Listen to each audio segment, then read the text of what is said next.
Meghan Markle launches a legal counterattack as the battle for custody enters a new and more aggressive phase. London, February 15th, 2026. In a shocking turn of events this morning, Meghan Markle filed a motion to reevaluate the temporary custody agreement that had been reached only yesterday. Legal experts are already deeming it the most aggressive post-split attack ever launched against the monarchy from within its own ranks. The motion was filed with the California Superior Court, just a day after Meghan Markle and Prince Harry signed a temporary agreement mediated through the Windsor, California Custodial Safeguard Act. This agreement, aimed at creating a tentative truce in the rapidly escalating battle, had specified the following three key terms: 2 visitations per month for each parent under supervision. An agreement that Archie and Lilibet would not be relocated from either California or the United Kingdom without the joint written consent of both parties. Shared educational costs to be split 60-40, with Harry paying the larger share. However, before the agreement was even signed, Meghan launched a stinging counterattack. She claimed that Prince Harry had forced her, that there had been secret royal involvement that had been hidden from her, and that she had been subjected to psychological manipulation that made the temporary agreement both dubious and emotionally damaging. "This is not a parenting plan. It's a containment strategy," said Meghan's lead attorney, Shar Tilden, outside the Brentwood legal complex. "My client was coerced into an unbalanced agreement, crafted by institutional forces, masquerading as family dynamics." In the newly filed response motion, Meghan's legal team demands a full forensic review of all custodial, financial, and reputational terms settled in the February 11 agreement. The motion asserts that Harry's behavior during the negotiation process was erratic and mentally unstable, referencing a heated mediation session recorded on February 9. During the session, Harry allegedly accused Meghan of using their children as sponsorship props. The motion also asserts that meddling by Princess Anne and the royal household legal office constituted extrajudicial intimidation. It asserts that private discussions were leaked to the press in an attempt to discredit Meghan's legal position. On the financial front, the 60-40 split in educational expenses is deemed arbitrary and unfair, especially in light of Meghan's apparent reduction in net income due to what her legal team terms successful commercial blacklisting. Palace revocation of brand rights on February 6 is cited as one of the contributing factors. The filing seeks to void the entire agreement and urges a new clean start renegotiation with a fair, impartial, and non-royal mediator, preferably nominated by the U.S. Department of Child Welfare Arbitration. Sources within the palace have labeled the move as mere strategic showmanship, with Meghan accused of dragging her feet while rebuilding a broken legal and public relations apparatus. A high-ranking aide to Princess Anne told The Times, "The protocol is in place to protect the children." All institutions involved are in accordance with international legal cooperation. Meghan's camp is mistaking visibility for victimhood.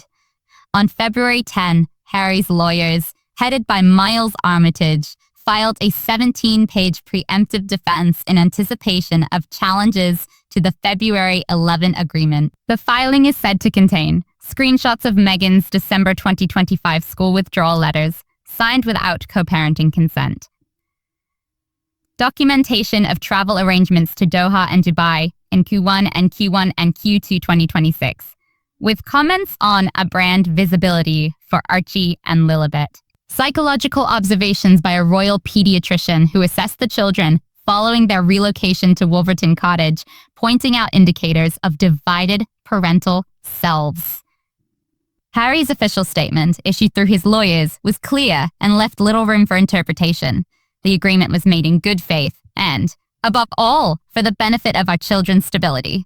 Any efforts to destabilize that will be met with full transparency and legal action. The counter-strategy proposed by Meghan is based on 5 evaluative criteria: earnings, housing stability, parenting history, spousal conduct, and mental health. Meghan refers to California family law statutes that prioritize maternal care, suggesting that Harry's position since 2020 has been more symbolic than substantive. One of the most inflammatory parts of the document looks back at previous accusations of Harry's substance abuse problems, referencing 3 incidents between 2017 and 2019, in which he allegedly went missing for hours during family gatherings, as well as an incident of verbal aggression in 2018 while intoxicated. While not new information, this is the first time such accusations have been formally put forward as a reason to deny joint custody. Meghan's representatives also argue that the monarchy lacks any basis for involvement in U.S. custody disputes and demand that Princess Anne, Prince William, and the royal family as a whole withdraw any formal or informal claims of guardianship. This move explicitly contradicts the 2024 Windsor, California Reciprocal Accord, which Meghan's own lawyers had previously agreed to in exchange for maintaining their titles and intellectual property rights following their split. The motion also revives substantial financial claims, including the Archewell estate, a 33-acre rural estate in Gloucestershire, originally planned for Harry and Queen Elizabeth II private will. The $14 million Montecito mansion, which they allegedly purchased using joint Archewell funds. A joint portfolio of $7.08 million in savings and securities has been placed under court freeze. Meghan is asking for spousal support of $187,000 per month, claiming that her career has been disrupted by association with the royal family and that she has suffered long-term damage to her reputation. Most dramatically, Meghan is now contesting Harry's legal ownership of the digital and intellectual property rights of the Archewell Foundation. She claims that Harry has diverted funds meant for joint projects into his own new project, Invictus Legacy Education. As part of the filing, he asked Meta and Spotify to limit her login privileges to joint accounts without first obtaining court approval. He also allegedly began secret talks to wind down the Archewell UK organization without Meghan's signature. A preliminary hearing has been set for February 16, 2026 at the Santa Barbara Family Law Courthouse. Simultaneous amicus participation is expected from the UK's Royal Child Welfare Office and US State Department observers of child custody. The world's attention is now fixed squarely on the case. Less than 24 hours after Meghan's explosive counterfiling challenged the February 11 child custody agreement, the British royal household has responded not with silence, but with strategic legal clarity. In an internal brief circulated early this morning, the palace has confirmed the reinstatement of its full custodial advisory committee. It has also formally named Duchess Sophie of Edinburgh as provisional co-guardian during child custody transition, should the US court honor Harry's request for formalized royal custodial oversight. The Crown cannot function in a state of ambiguity. The brief summary allegedly reads, "This is not a question of privilege. It is a question of protection." The internal legal brief, signed by Lord Chancellor Sir Ulrich Penrose, was transmitted simultaneously to the UK Family Division Court as part of cross-jurisdictional coordination through the British Consulate in Los Angeles, formally initiating communication with the California court. The Royal Household Child Welfare Committee, led by Princess Anne, is now actively involved. Meghan's court document asserted that the monarchy extends beyond its symbolic function. The palace responded by restating this assertion as a misinterpretation of the Windsor, California Custodial Treaty of 2024.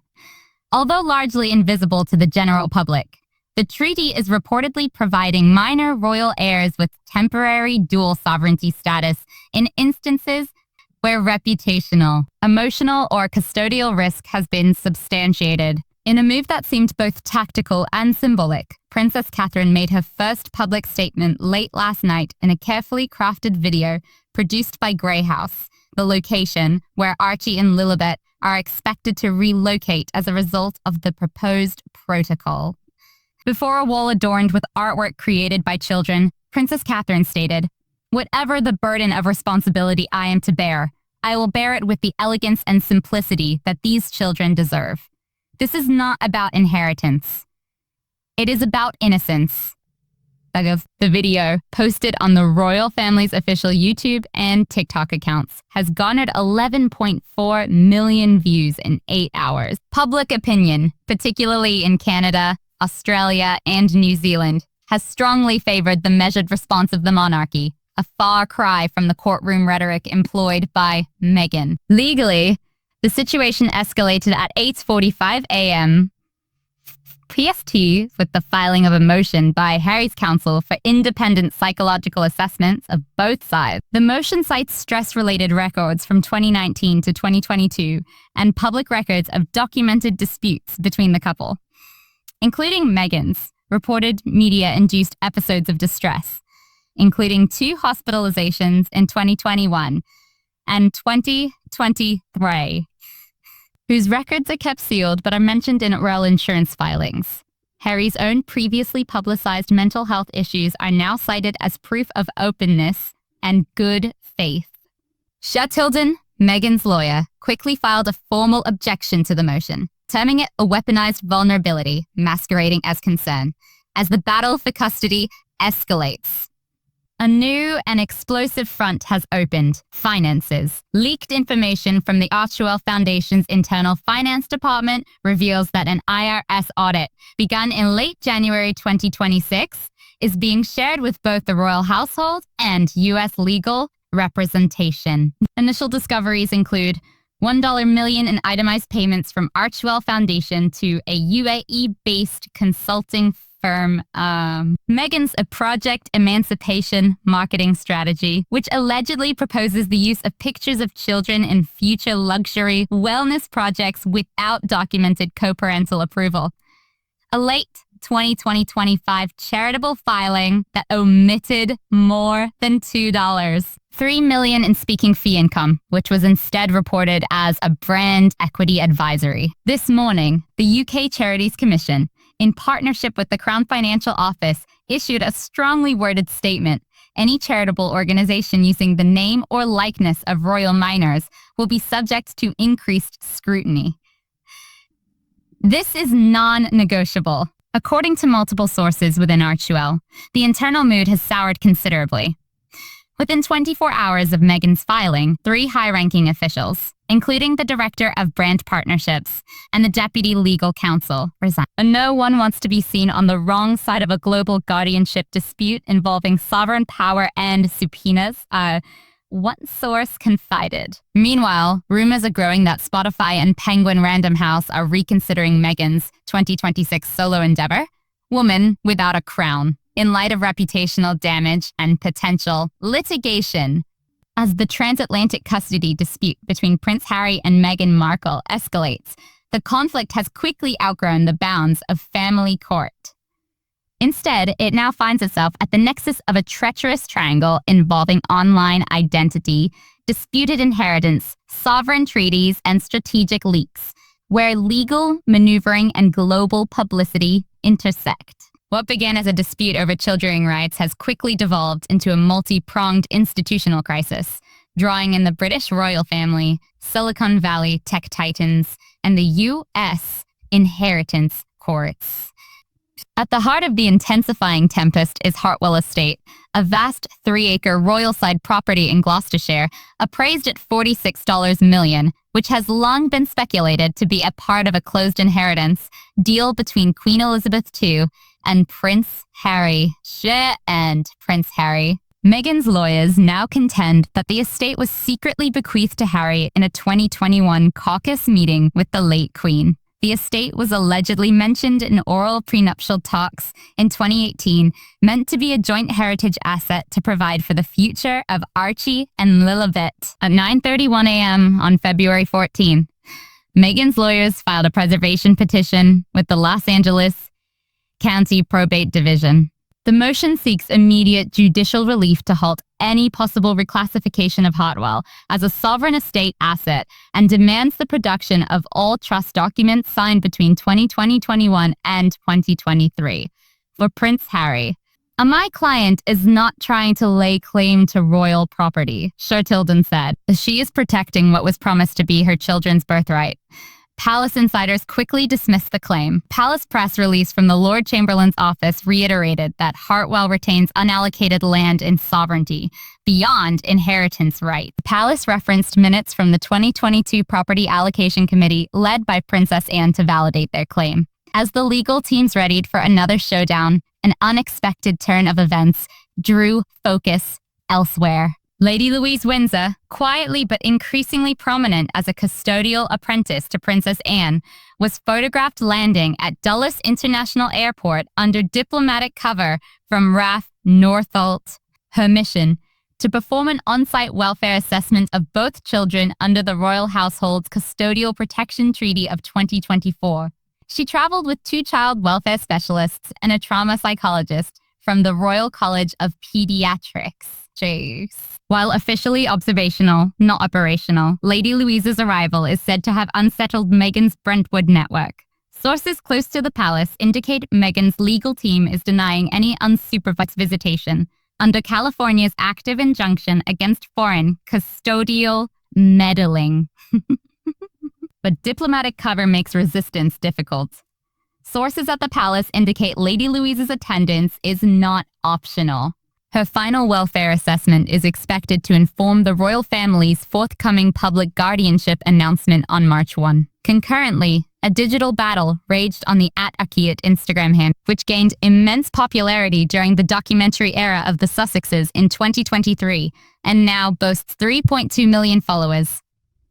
At 10:12 a.m. PST, Meghan filed a motion demanding exclusive digital ownership of the handle, deletion of all photos featuring herself and the kids from Meta-owned platforms, a court injunction against Harry's use of her name, or the kids in any media interviews, publications, or charity events. Her legal brief posits that the account is joint intellectual property developed through her creative labor, personal storytelling, and brand-building efforts. Harry's legal team quickly pushed back, submitting leaked Meta internal documents showing that the account was owned by Windsor Child Digital Archives, UK, a naming convention created in 2022 with Palace legal coordination to provide centralized digital protection for royal children. According to the documents, joint institutional ownership rests with Prince William, Princess Anne, and Prince Harry, but not Meghan, significantly undermining her claim to sole ownership.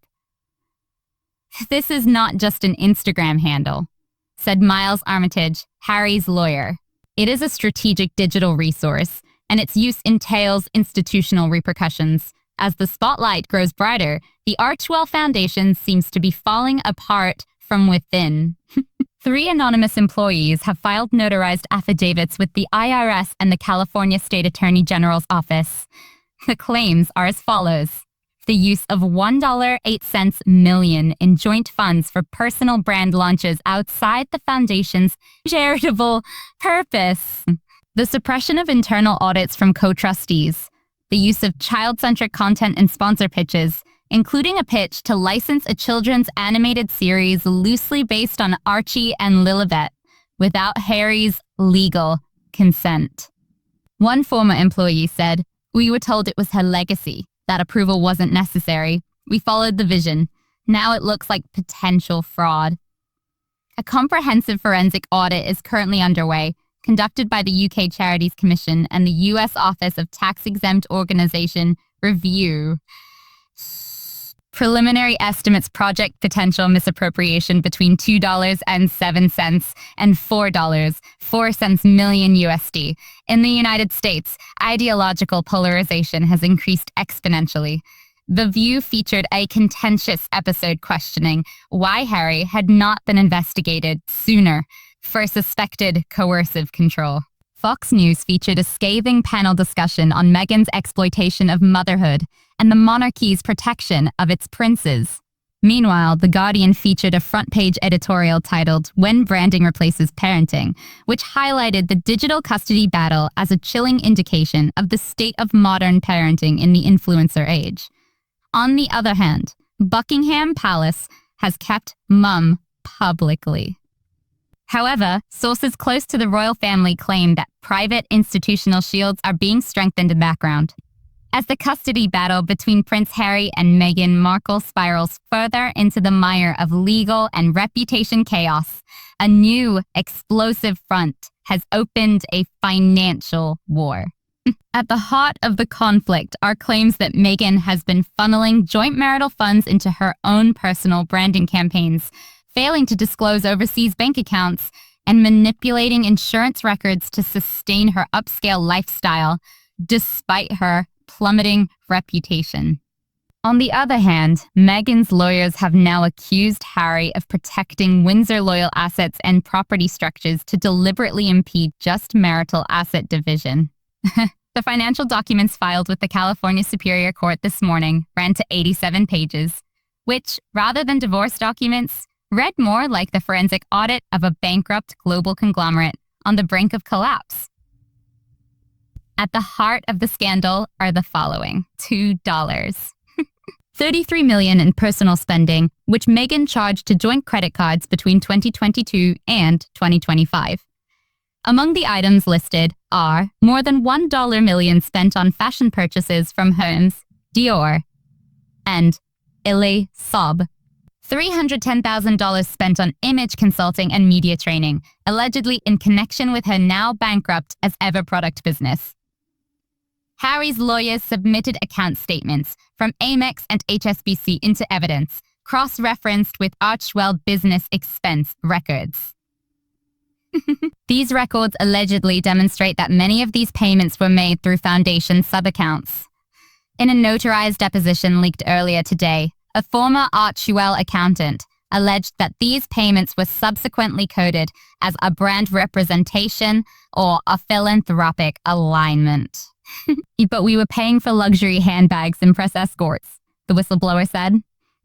Meghan's team has denied any wrongdoing, asserting that all payments were made in furtherance of post-exit career continuity, expansion of identity, and public image protection. Adding further complexity to the situation, a FinCEN report from the U.S. Treasury, redacted to protect sensitive information, verified the existence of 2 Cayman Islands accounts associated with a British Virgin Islands business named eCulver Limited, registered she said under Ander, Archewell-affiliated trustee. These accounts allegedly received $890,000 in transfers from Dubai event organizers between August and December 2025. These records claim that these payments were not reported in Archewell's tax filings or Meghan's personal filings. Her representative called these allegations defamatory and irrelevant to the custody battle, referring to outdated financial arrangements. However, palace sources have confirmed that the papers have been submitted to the UK's Serious Fraud Office for initial assessment under the 2023 Crown Transparency Statute. Behind palace doors, Prince William and Princess Catherine have allegedly moved from being symbolic figures to being active, strategic players. On February 13th, William held a closed-door meeting with the Royal Household Financial Office, directing that all Windsor-related assets co-managed by Harry, including trademarks, royalties, and speaking engagements, be submitted for escrow review by independent, third-party assessors. Princess Catherine was seen entering Highgrove's legal offices with sealed documents presumed to relate to royal child welfare arrangements. Insiders suggest she is set to submit a joint statement of logistical capacity, indicating her willingness to act as an educational and emotional guardian for Archie and Lilibet in the event of custodial transfer, as proposed. According to one palace insider, the palace atmosphere is a quietly strategic and emotionally steadfast. In a first-of-its-kind occurrence, Princess Anne held an emergency meeting on February 14 with key members of the International Family Law Commission and legal experts affiliated with the Hague Convention on the Civil Aspects of International Child Abduction. Organized at the Windsor Legal Institute, The summit's clear intention was to pre-authorize cross-border guardianship enforcement mechanisms in case Meghan makes any attempts at international relocation without authorization or tries to prevent UK supervision through diplomatic means. A Canadian representative was quoted by The Telegraph as saying, "This has gone far beyond a divorce. We are seeing the establishment of new legal precedents as royalty, branding, and international law collide." The summit ended with a draft resolution titled the Sandringham Declaration on Sovereign Minor Protections. The full text is expected to be released on February 20. In a shocking turn of events, Meghan's lawyers have submitted a preliminary inquiry to the United Nations High Commissioner for Human Rights. The inquiry contends that the hereditary institutions of Britain are working to subvert the maternal rights of a woman of color through what it calls judicial colonialism. Although not binding, the inquiry does indicate that Meghan is set to shift the terms of the conflict from a custody battle to an international civil rights struggle. There has been no official comment from the palace, although sources indicate that plans are being made for a measured and legally sound institutional response. By the fifth day of escalated legal battle, what initially appeared to be a custody battle has escalated into a battle for a media empire, a digital dynasty, and the narrative future that surrounds two royal children. Today's developments took a dramatic turn as Harry's lawyers submitted an emergency injunction to prevent Meghan from single-handedly dismantling the digital archive of the Archewell Foundation, a portfolio that is currently worth more than $37 million in branding, licensing, development, and unpublished intellectual property rights. The digital archive is said to contain unreleased footage, private interviews, and draft podcast content of Prince Archie and Princess Lilibet. In today's court proceedings, Meghan's lawyers made a dramatic move by seeking sole administrative rights over the digital servers, master passwords, and editorial control of the Archewell Foundation's digital media. They claimed that Meghan's creative vision contributed to more than 70% of the foundation's narrative structure. In documents filed with the California State Digital Asset Tribunal, Meghan's lawyers submitted the following demands: exclusive curatorship rights over all interviews conducted with the children, the immediate deletion of all draft content that is not contractually bound to sponsors, all rights to future revenue streams from image licensing related to family likenesses. Hours after the news went viral, the Crown responded through Prince Harry's lawyers, throwing the Royal Minor Identity Protection Order, into the mix. This order, organized in conjunction with the UK Digital Sovereignty Bureau, prohibits any form of monetized image use of the royal children's likenesses without the express consent of their legal guardians and the Office of Royal Media Ethics. A private memo from Princess Anne's office, leaked by a palace insider, allegedly stated, "The Crown will not allow the children's faces to be used as an exit strategy." The forensic accountants appointed by the court have created an initial ownership structure. Meghan and Harry each retain 48% of Archewell, with the remaining 4% allocated to a third-party philanthropic trust affiliated with Spotify Heirs via a limited liability structure. However, Meghan's legal team asserts that emotional authorship grants her sole proprietary interest in all public-facing platforms. The concept she proposed in narrative equity has left media and intellectual property lawyers perplexed, potentially establishing a wide-ranging precedent in entertainment and nonprofit branding disputes. The original 2020 articles of incorporation for Archewell have been placed under seal pending a comprehensive intellectual property arbitration scheduled for March 11, 2026. Meanwhile, the media mood has changed. Formerly sympathetic media are now increasingly dubious. New York Magazine, the brand that ate the baby. Washington Post, when legacy becomes leverage. Custody meets capitalism in the House of Windsor. CNN Opinion, how Meghan overplayed her hand in the court of public emotion. The online community reflects the mood. A popular tweet from UK Royal Watch asked, "She demanded privacy, then trademarked their names. The Crown demanded structure and gave them safety. Who is truly protecting the children?" Now. A YouGov Snap poll published at 7:00 a.m. GMT showed support for the monarchy's actions increasing to 68%, particularly among younger Britons and Canadians. Meanwhile, King Charles has remained mostly invisible, convalescing at Sandringham following an unpublicized medical procedure earlier in February. Power has been handed over to Prince William and Princess Anne. However, insiders indicate the king will soon re-emerge, not in the courtroom, but in the national arena. A televised speech is provisionally scheduled for February 21 to commemorate the first anniversary of his 2025 constitutional reallocation of responsibilities. The address is likely to emphasize the importance of institutional continuity, child protection, and the sovereignty's impartiality.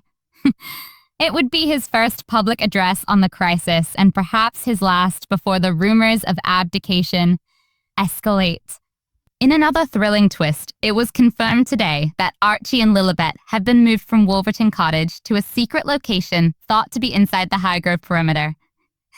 This comes after reports of constant drone attacks and cyber attacks on the children's home. All electronic communication related to the children will now be channeled through the Royal Child Welfare Firewall. This is a multi-tiered, highly secure system managed by Duchess Sophie and Lady Louise Windsor. The palace has refused to comment. The final act of the Windsor-Sussex custody battle came before closed courtroom doors, but its consequences will be felt worldwide. At exactly 10:30 a.m. PST, Meghan Markle entered the Santa Barbara Family Law Courthouse with 4 lawyers and a digital communications consultant. She was composed and determined. There was no sign of royal cresting, no Archewell logo, only black trousers, a well-tailored blazer, and complete silence. Before Justice Maya Caldwell, a seasoned jurist with extensive experience in international family law cases, a closed evidentiary hearing was held in courtroom 4B.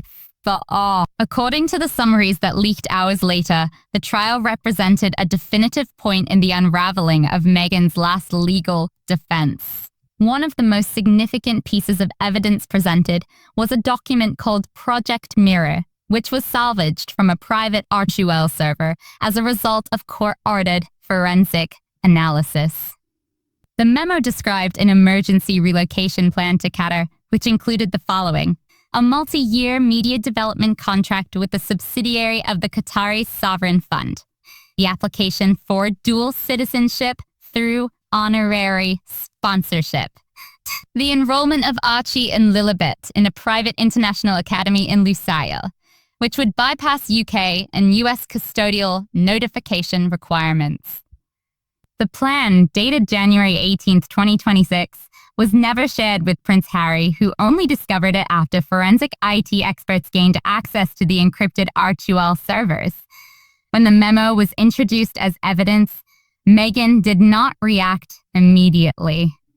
Her lead attorney, Shah Tilden, described the memo as an exploratory brand roadmap rather than an actual relocation plan. However, according to reports, the metadata, including timestamps and changes made using Meghan's actual login credentials, disputed this claim. Across the Atlantic, the royal family had already begun to mobilize its next move. At 2:45 p.m. GMT, Princess Anne led a final emergency meeting of the Sovereign Custodial Oversight Council.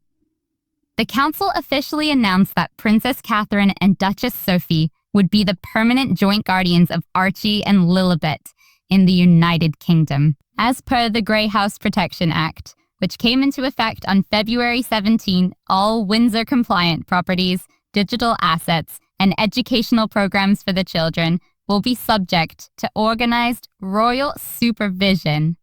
As of March 1, 2026, Meghan Markle's name will be stricken from all royal trustee positions and digital asset management structures. A new entry in the Royal Gazette commemorated the occasion with detached protocol. Effective immediately, all custodial, educational, and representational matters pertaining to Master Archie Harrison and Princess Lilibet Diana shall be subject. The Crown acknowledges no claim of jurisdiction until the minors attain majority status. Justice Caldwell allegedly turned to Meghan during the proceedings and spoke a single sentence that set off social media notifications around the globe. You cannot weaponize motherhood while rejecting responsibility in the same breath. Onlookers within the courtroom reported Meghan's face to be expressionless, her eyes blinking rapidly, her lips compressed so tightly they shook. Prince Harry sat beside his lawyers, his head bowed, eyes closed and mouth shut. There was no sign of triumph. Of relief, only exhaustion. The judge declared that the terms of the agreement reached on February 11 would remain a permanent set of conditions.